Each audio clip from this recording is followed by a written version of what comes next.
தாண்டி போகும்போது நம்மளோட மனசு குழந்தை பருவத்துக்கே போகும்.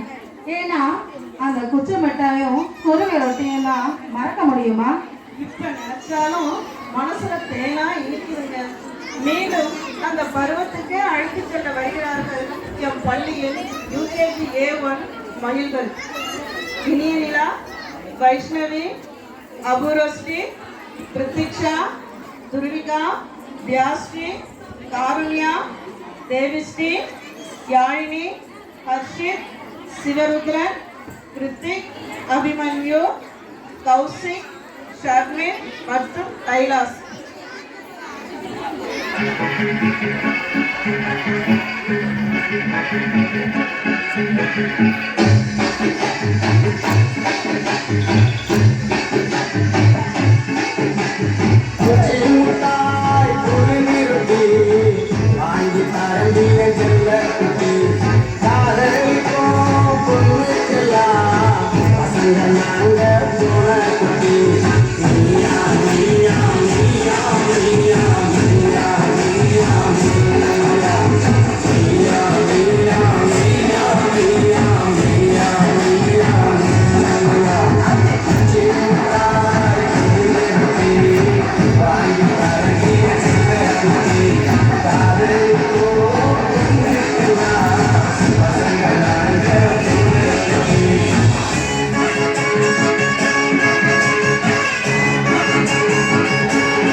குச்சமிட்டாய் குருவி ரொட்டியோட நம்மை மீண்டும் மழை பருவம் ஏதோ சாதாரணமாக படிக்க வச்சோம் அந்த மாதிரி இல்லாமல் இந்த மாணவர்களை எல்லாருமே அனைத்து துறையிலையும் பல்கலை வித்தர்களாக உருவாக்கி கொண்டிருக்கின்ற இந்த அவை கூட்டம் மேன்மேலும் வளர்ந்து நல்ல ஒரு மாணாக்கர்களையும் நாளைய எதிர்காலத்தை உருவாக்கி கொண்டு அரும்பணியை செய்து வருகின்ற நம் தந்தை ஔவையின் அடிப்படை ஐயா அவர்களும் அவருடைய சேவையும் என் உடன்பிறவா சகோதரன் முகில்வேந்தன் அவருடைய இந்த அருந்தமிழ் பணியும் மேலும் சிறப்புற வளர உங்களோடு சேர்ந்து நானும் வாழ்த்தி இந்த மழலையரின் கலை நிகழ்ச்சி மேலும் கண்டுகளிக்க ஆவலாக இருப்பதால் இத்துடன் இந்த வாய்ப்பை வழங்கிய அனைத்து நல்ல உள்ளங்களுக்கும் நன்றி பாராட்டி நன்றி விடைபெறுகிறேன். நன்றி, வணக்கம். மகன் சின்ன திருநாவுக்கரசனாக தருண் தமிழ். அப்போதைய அடிகள் ஓரங்க நாடகம். அப்போதைய அடிகள் என்பவர் சிவ தொண்டராக வாழ்ந்த 63 நாயன்மார்களுள் ஒருவராவார். திருநாவுக்கரசரின் சிவ தொண்டினை அறிந்த அப்போதைய அடிகள் திருநாவுக்கரசர் பெயரால் மக்களுக்கு அன்னம் படைத்தல், சத்திரம் அமைத்தல், நீர் கொடுத்தல் போன்ற பணிகளை செய்து வந்தார். திருநாவுக்கரசர் அப்போதைய அடிகளின் இந்த நற்தொண்டினை அறிந்து அவர் இல்லத்திற்கு சென்றார். திருநாவுக்கரசருக்கு அப்போதைய அடிகள் உணவிட ஆயத்தம் செய்த போது அவருடைய மகன் பாம்பினால் தீண்டப்பட்டு இறந்து விடுகிறான்.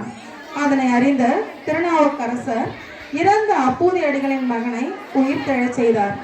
இதனை நாம் ஓரங்க நாடகமாக காண்போம். பங்கு பெறுவோர் திருநாவுக்கரசராக சர்வேஸ்வரன், அப்போதைய அடிகளாக ஸ்ரீகிருஷ்ணா, அருள்மொழியாக ராகவர்ஷினி, மகன் சின்ன திருநாவுக்கரசனாக தருண் தமிழ்.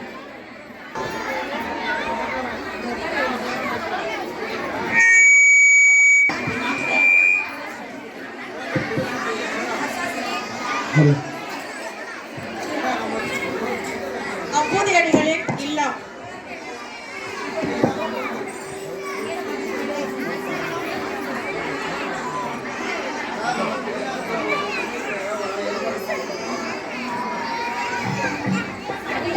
ஆதிசிவன் தாழ் பணிந்து அருள் பெறுவோமே, எங்கள் ஆதிசக்தி நாயகியின் துணை பெறுவோமே. ஆவக்கரச பாடி புகழும் நாதனல்லவா, அந்த நாதத்திற்கே பெருமை தந்த ஜீவனல்லவா.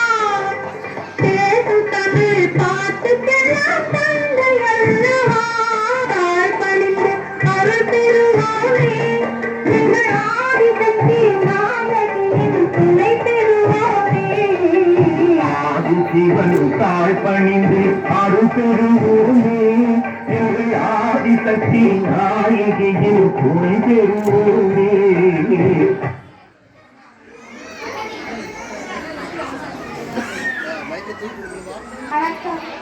பெற்றோர்கள் அமைதி காக்கும்படி கேட்டுக்கொள்கிறோம். சற்றுமுன் நீங்க பாடியது பெற்றோர்கள் அமைதி காக்கும்படி கனிவோடு கேட்டுக்கொள்கிறோம். ஆம் தாய், இறைவன் மேல் உண்மையாக பாடுகிறதை கேட்டேன். அதனை மெய்மறந்து நானும் உடன் சேர்ந்து பாடினேன். சற்று முன்பு பாடியது தாங்கள் தானே? ஆம். இறைவனையும் இந்த குலதெய்வமான திருநாவுக்கரசரை நான் தான் பாடினேன். திருச்சிற்றம் நல்ல ஆழமான கருத்தமைந்த பாட்டம்மா. தாங்கள் யாரென்று நான் அறியலாமா? இறைவனை பாடி பணிபுரியும் சிறு தொண்டன் நான். இறைவனின் அடியவரின் மேல் இந்த குடும்பத்திற்கு பெருமை இருப்பார்கள். ஐயா, களைப்பாக இருக்கிறீர்களே, கொஞ்சம் பசியாகிறீர்களா? அம்மா, செவிக்கு உணவு இல்லாத போதுதானே சிறிது வயிறுக்கு. தங்கள் இசையின் சுவையை ரசித்த எனக்கு பசி எப்படி வரும்? சரி, வேறென்ன வேண்டும் உங்களுக்கு? தாங்கள் தான் இந்த வீட்டின் தலைவியா?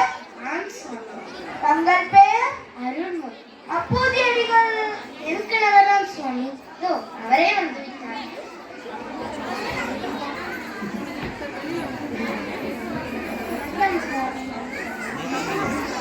அப்போதைய அடிகளே, ஆயுள் அதிகம் உங்களுக்கு. தங்களை பற்றி தான் பேசிக் கொண்டிருந்தேன், தாங்களே வந்துவிட்டீர்களே. நான் ஏதாவது அவர் எங்கள் குலத்திற்கே தெய்வமாக விடுவார்.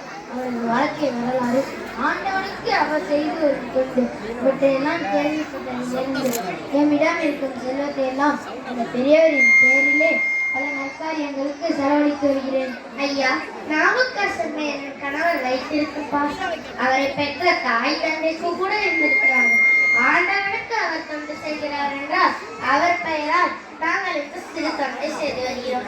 சுருக்கமாக சொன்னால் எங்கும் அவர் திருநாமம் ஒழித்துக் கொண்டே இருக்க வேண்டும் என்பதற்காக என்னிடத்திற்கு கூட திருநாவுக்கரசர் இல்லம் என்றுதான் பெயர் வைத்திருக்கிறோம். இதோ இவன் எங்கள் பிள்ளை, இவனுக்கு கூட அவர் பெயரை தான்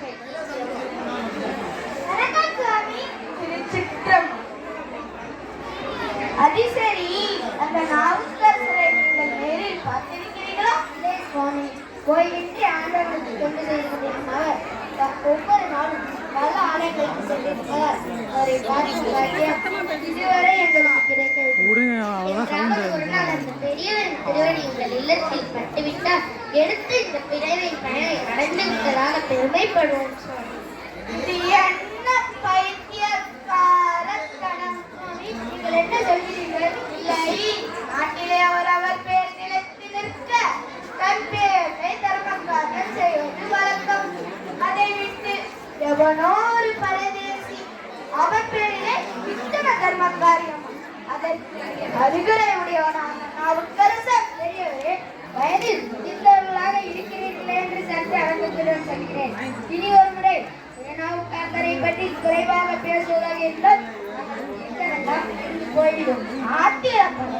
எங்கள் குலதெய்வமா மதிப்பவரை குறைவாக பேசினால் எப்படி பொறுமையாக இருக்க முடியும்? உங்களுக்கு வயதாகி விட்டதை தவிர வார்த்தை பணிவில்லையே. தாயே, வராக பேசிட்டால் என்னை நடத்தி விடுங்கள். ஆச்சரியப்படாதீர்கள். வரம்பேடும் கைத்தில கட்டப்பட்டிருக்கும் நாவுக்கரசன் நான் தான். என்னை மன்னித்து விடுங்கள், மன்னித்து விடுங்கள். எங்கள் அறியாமையை மன்னித்து விடுங்கள். நாங்கள் தேடிக்கொண்டிருக்கும் தெய்வமே தாங்கள் தான் என்பதை அறியாமல் ஏதேதோ பேசிவிட்டோம். அவர்களை எல்லாம் பொறுத்தருள வேண்டும். ஐயனே, சொல்லின் செல்வமே, உங்களை காண என்ன புண்ணியம் செய்திருக்கிறேன்? எடுத்த இந்த பிறவின் பயனை இன்று நாங்கள் அடைந்து விட்டோம்.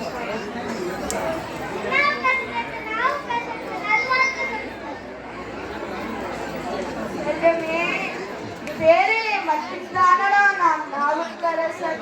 வருங்காலத்திலே நீ நாவுக்கே அரசனாக போகிறாய். அரசனாக போகிறாய். ஒரு பொன்னான நாள், சுபநாள், எங்கள் தெய்வமே சுபநாள். உலகில் எங்களை போல் பாக்கியசாலி வேறு யாருமே இருக்க முடியாது. மனமகிழ்ச்சி அடைகிறோம். நானும் பாக்கியசாலி தான். ஏன் தெரியுமா? ஆண்டவனை தவிர வேற உறவே இல்லை என்று எண்ணிக்கொண்டிருந்தேன். அப்படிப்பட்ட இடத்து இப்படி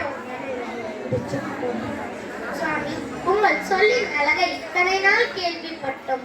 ஆனால் இன்று நேரில் கண்டு உள்ளம் கூறுகின்றோம். எதையும் சொல்லும் வருகிறதை நினைக்கிறது. எல்லாம் அவன் செயல். நான் சொல்லும் வார்த்தை எல்லாம் அவன் சொல்லும் வார்த்தை. உள்ளிருந்து அவன் பேசுகிறான். நான் வெறும் உளுத்தை மட்டும்தான் ரசிக்கின்றேன். சுவாமி, இனி தாங்கள் எங்கும் செல்லக்கூடாது. நிலத்திலேதான் தங்கியிருக்க வேண்டும். இந்த கட்டையில உயிர் இருக்கும் வரை கால் செல்லும் இடமெல்லாம் சென்று கையிலே நான் பாட வேண்டும்.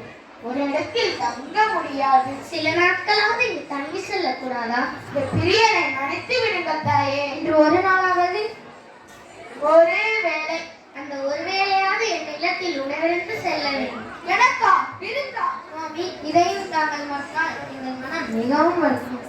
உங்களுக்காக ஒரே வேளை உணவருந்து சொல்கிறேன். ஒரே வேளை கோவிலுக்கு சென்று ஆண்டவனை தரிசித்து வருகிறேன். அதற்குள் உணவை தயார் செய்து வருகிறேன். சொல்லவே, இன்று நீயும் நானும் சேர்ந்து உணவருந்த வேண்டும். என்ன?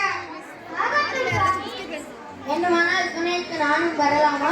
இன்று ஒரு நாள் உங்கள் துணையை நாடியிருக்கார். யார் துணையை நாடுவது? அது மட்டுமில்லை, நீங்கள் இல்லறவாசி. என்னை பின்தொடராதீர்கள். அருள்மொழி, விருந்துக்கு வேண்டிய உணவை விரைவில் தயார் செய். நான் அங்காடிக்கு சென்று நாவுக்கரசருக்கு மலர்மாலை என்று வாங்கி வைக்கிறேன். நாவுக்கரசர், துணை உன் அன்னைக்கு துணையாகவே இங்கேயே இரு.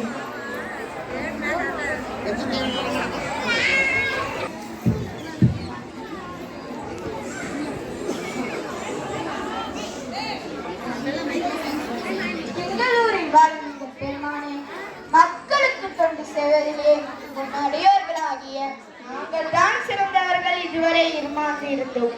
ஆனால் இவ்வூரில் வாழும் அப்படியர்களும் என் பேரிலே பல தர்ம காரியம் செய்து உன் அடியோர்களையும் மிஞ்சிவிட்டான். இதை பார்க்கும்போது தொண்டர்களாகிய நாங்கள் எல்லாம் நன்றி சொல்ல கடமைப்பட்டிருக்கிறோம். இறைவா, அப்படிப்பட்ட நற்குணப்படுத்த அப்படியடிகளும் அதன் தன் குடும்பத்திலும் பல்லாண்டு வாழ்க. மென்மேலும் மக்களுக்கு தொண்டு செய்ய உன்னுடைய நல்லாசிய தந்துள்ள வேண்டும்.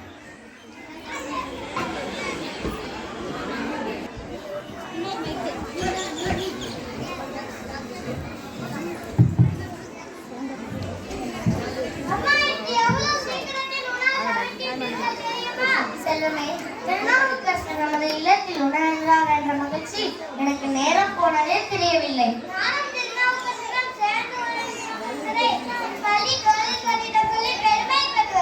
அது சரி, உணவெல்லாம் அறிந்து முடிந்த பின் அவரது பாடல்கள் சிலவற்றை நீ பாடுவாய். அதை அவரிடமே பாடி காட்ட வேண்டும். அவரிடம் என்ன பேசினாலும் வணங்கி வார்த்தையில் பணிவிக்க வேண்டும், தெரியுமா? சரி சரி, நேரமாகிறது. நீ தோட்டத்திற்கு சென்று வாழை இலை பறிக்குவா.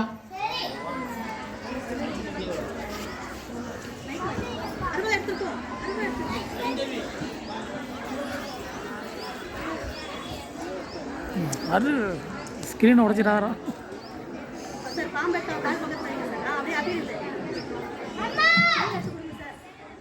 கொடுங்க ஒன்று, நீங்கள் இந்த வாங்கினது எனக்கு வாங்க விட்டுருங்க சார். போமா போமா, நாவுக்கரசா, உளுந்துரு உளுந்துரு.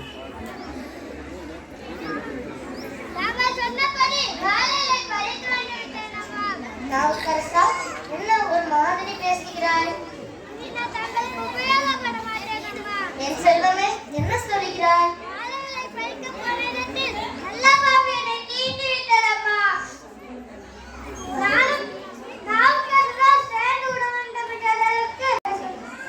நாவுக்கரசா, இப்படியா முடிய வேண்டும்?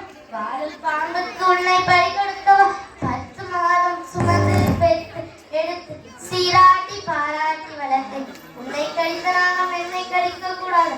எங்களை எல்லாம் இப்படி மோசம் செய்துவிட்டு போக என்று கனவிலும் நினைக்கவில்லை அப்பா, கனவிலும் நினைக்கவில்லை மகனே.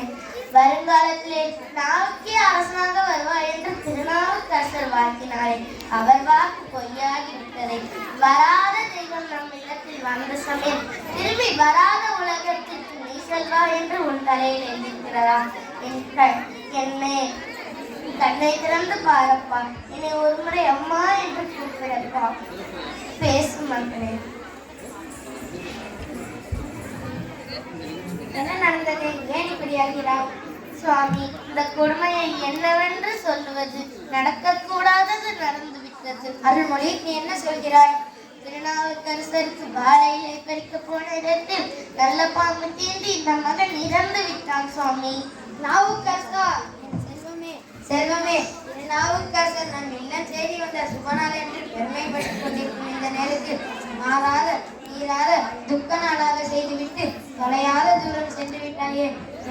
என்னை செல்வந்தராக படைத்து நான் பெற்ற செல்வத்தை பறித்து விட்டாயே. எங்கள் பிள்ளையை பிரிந்த பின்பு இந்த உலக வாழ்க்கை எங்களுக்கு இனிக்குமா? ஒரு காலம் இல்லை. மைந்தனை இழந்த பிறகு உலக வாழ்க்கை எனக்கு தேவையே இல்லை. மைந்தன் சென்ற இடத்திற்கு நீ மட்டுமல்ல, நானும் வருகிறேன். ஆனால் ஒரே ஒரு வேண்டுகோள். நம் வீடு தேடி வந்து விருந்துண்ண சம்மதித்து சென்றிருக்கிறாரே திருநாவுக்கரசர், அவரை வழி நடத்தி சென்றுவிட்டு நீ இருவருமே மைந்தன் சென்ற இடத்திற்கு செல்வோம். பிள்ளையை பறிகொடுத்த இந்த சமயத்தில் வந்திருக்கும் பெரியவருக்கு எப்படி உபசரணை செய்வது? அப்படி அடிகளே, அடியேன் வந்துவிட்டேன் ஐயா. வந்துவிட்டார். என்னை கும்பிட்டு கேட்டுக்கொள்கிறேன். துக்கத்தை அவரிடம் காட்டிக் கொள்ளாதே. நீ சந்திப்பே இல்லையை போல நான் அவரை உள்ளே அழைத்து வருகிறேன்.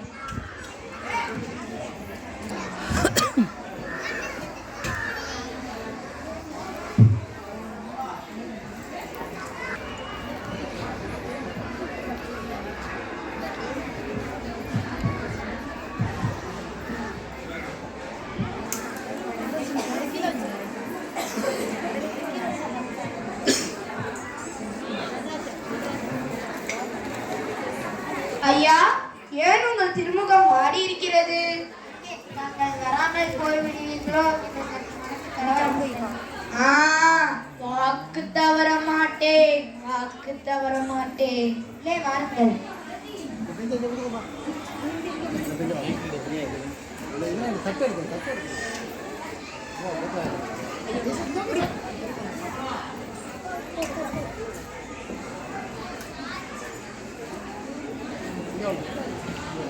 வணக்கம் சுவாமி. எல்லா நலமும் பெற்ற குற்ற வாழுங்கள் அம்மா.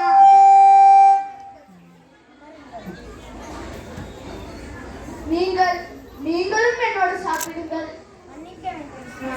நான் சிறியவன். ஆகா, விருந்தனைக்கு வந்தவரும் விருந்துக்கு அழைப்பவரும் சேர்ந்து சாப்பிட்டால் தான் அது விருந்து, இல்லாவிட்டால் மருந்து. நாங்கள் இருவரும் உங்களை உபசரிப்பதால் தான் பெருமைப்படுகிறோம். ஐயா, உங்களோடு சேர்ந்து சாப்பிடுவது நான் பெருமையாக நினைக்கிறேன். மறுக்காதீர்கள், உங்கள் உத்தரவுப்படியே நடக்கட்டும். நாம் இருவரும் சேர்ந்து சாப்பிட்டால் போதுமா? என் பேரிலே உங்களுக்கு ஒரு பிள்ளை இருப்பானே, அவனையும் கூப்பிடுங்கள். அவனும் நானும் சேர்ந்து சாப்பிடுவாக ஒப்பந்தம் கூறியிருக்கிறோம். இனி அவன் நமக்கு உபயோகப்பட மாட்டான் சுவாமி. ஏன் இப்படி சொல்கிறீர்கள்? அவன் இறந்து விட்டான் சுவாமி. இதையெல்லாம் விட்டு பிரிந்து விட்டான். என்ன சொல்கிறீர்கள்? உங்களுக்கு வாழை இலை பறிக்க போன இடத்தில் நல்ல பாம்பு தீண்டி மாண்டு விட்டான் சுவாமி. எங்கே அந்த பிள்ளை? சிவா, இறந்த பிள்ளையை வைத்துக் கொண்டா எனக்கு விருந்து. இது என்ன கொடுமை?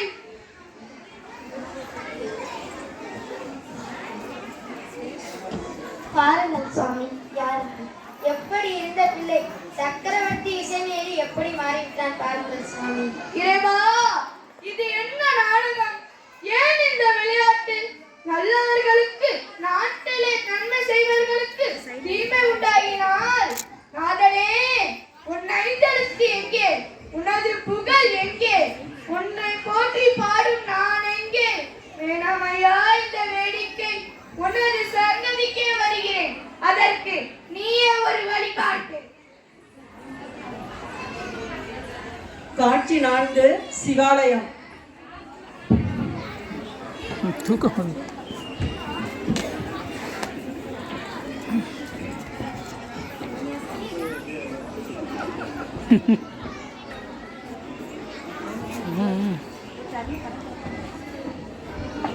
அப்படியே தூக்குங்க, அப்படியே 2 மினிட்.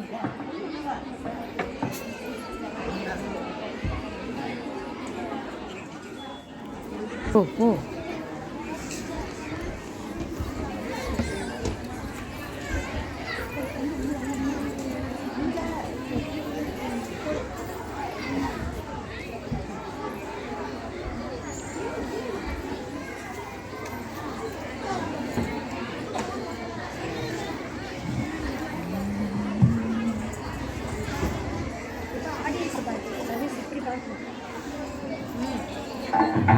நாகமுடி மேலிருக்கும் நல்ல பாம்பே, உனக்கு நல்ல பெயர் வைத்தவர் யார் கொங்கு பாம்பே?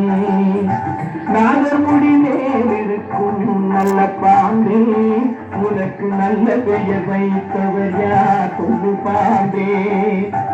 ஆதிசிவன் தலைய வந்த ஆணவமா, ஆதிசிவன் தலைய வந்த ஆணவமா, அவன் அங்கமெல்லாம் விளையாடும் தைரியமா, அவனும் மாறிவிடு பிள்ளையை வாழவிடு, நெஞ்சம் மாறிவிடு பிள்ளையை வாழவிடு, நெஞ்சம் மாறிவிடு பிள்ளையை வாழவிடு.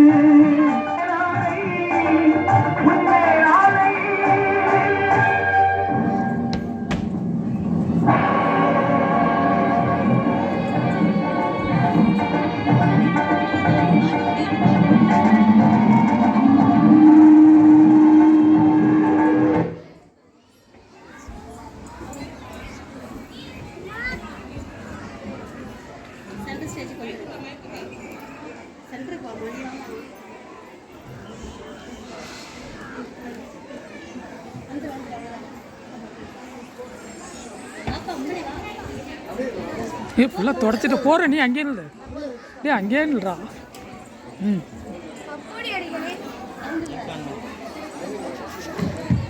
அப்பூடி அடிகளே, அருண்மொழி அம்மையாரே, ஈஸ்வரன் மீண்டு தந்த தெய்வ திருநாவுக்கரசரே இவன். ஏற்றுக்கொள்ளுங்கள் இவனை. எங்கள் குல தெய்வமே, பிள்ளையின் உயிரை மீட்டு தந்த பெருமானே, உங்களை எவ்வாறு பாராட்டுவது, எப்படி நன்றி சொல்வது?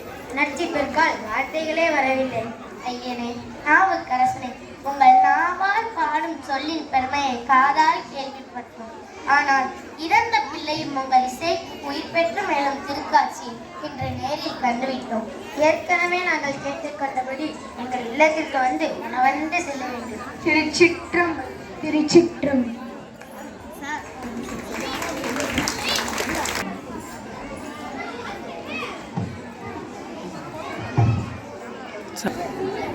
விழாவில் அடுத்ததாக சங்கே முழங்கு.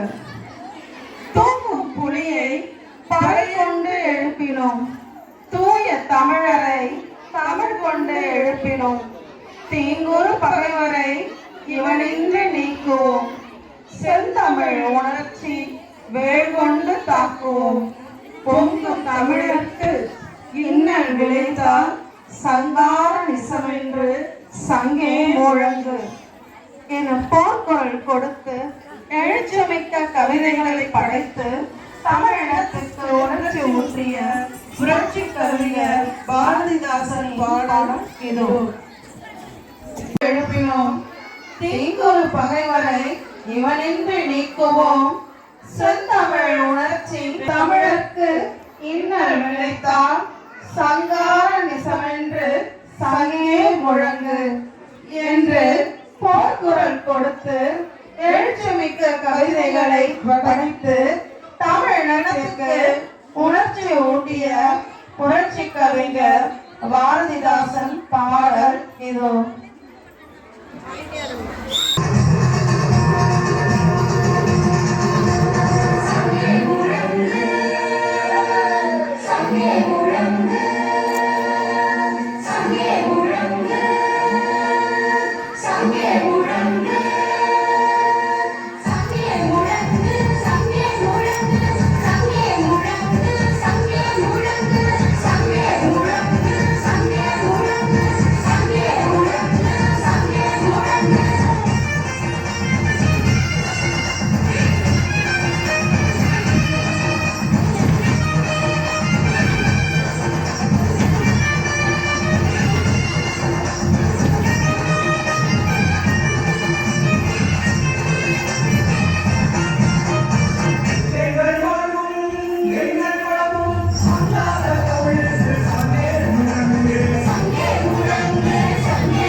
மெதுவா குதிங்க.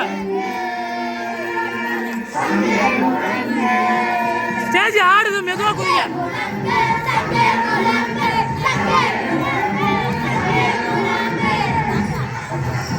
மெதுவா மெதுவா.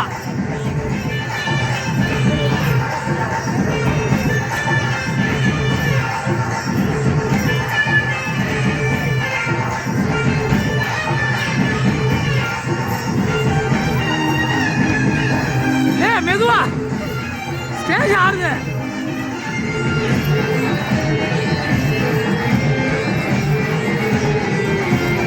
மெதுவா மெதுவா பண்ணலாம்.